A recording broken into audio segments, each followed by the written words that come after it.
Google Glasses just got a little bit weirder. Google Glasses, of course, the head-mounted display, the smartphone on your face. That's expected to come out later this year or in 2014. And I'm sure Apple's working on a similar system. Google filed a patent for what they call a bone conduction audio device. So it looks like these things aren't even going to have headphones. They're just going to have some sort of a device that vibrates on your skull, and then your inner ear picks up the audio. So these things are going to be really interesting when they're unleashed on the culture. I mean, people already can't get away from their smartphones. So what's going to happen when the smartphone is just sitting there right on your face when these things become as popular as sunglasses or earrings or wristwatches?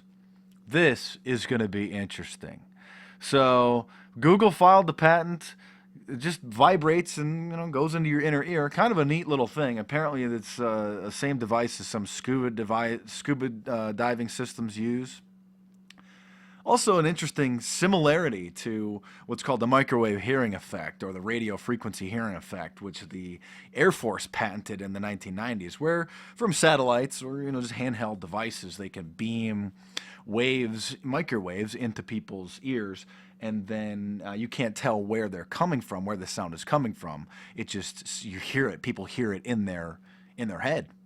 Just hear it in their head. A lot of people think that I'm sure that they have tested these devices, secretly, of course, just terrible, inhumane tests using these radio frequency hearing devices on people. I mean, we know that they've secretly tested LSD on people, luring them to hotel rooms with prostitutes, giving the Johns LSD, and then watching with hidden cameras and behind two-way mirrors to see what happens. So, of course, since they patented this technology in the 1990s, of course, I'm sure that they've tested this. Can you imagine the kinds of tests that have been done with this? Khalid Sheikh Mohammed, for example, said that, or some reports have said that he claimed that Allah visited him in his jail cell finally, and then said to come clean, and then he started cooperating with authorities. So I wouldn't be surprised if they've used or are using this kind of device, the radio frequency device, on prisoners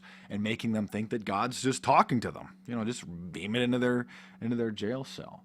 But the Google Glasses is going to be interesting. I mean, people already can't get away from their smartphone. You can't have dinner with a group of people without half of them sitting on their smartphone, texting, playing Angry Birds, doing who knows what, checking in, bragging, oh, I'm having dinner at such and such a place, taking pictures of their dinner, posting it on their Facebook. I mean, who knows, man? We think that we're zombies now. Just wait until you get your smartphone on your face, your Google Glasses. And then not to mention it has a camera and a microphone on it. So at least, I mean, now when you can tell when people pull out their smartphone and start videotaping people, unless somebody's wearing a hidden camera, which is pretty rare, you can tell when you're being videotaped, by somebody with their smartphone when they're doing something with it, gonna put it on YouTube or whatever. But now, or in a few months later this year, next year, what's the culture going to be like? What's society going to be like when, who knows, a third, half the people are going to be wearing these HMDs, head-mounted displays? They just have a camera and they just could be recording at any time. You're just sitting around having lunch with a bunch of coworkers talking trash about your boss, and then all of a sudden, boom, not just audio, but video of you talking trash about your boss appears on YouTube, appears on Facebook, gets privately emailed to management, upper management. That's going to be interesting. Not much has been released about the Google Glasses or Apple's, whatever they're going to call it.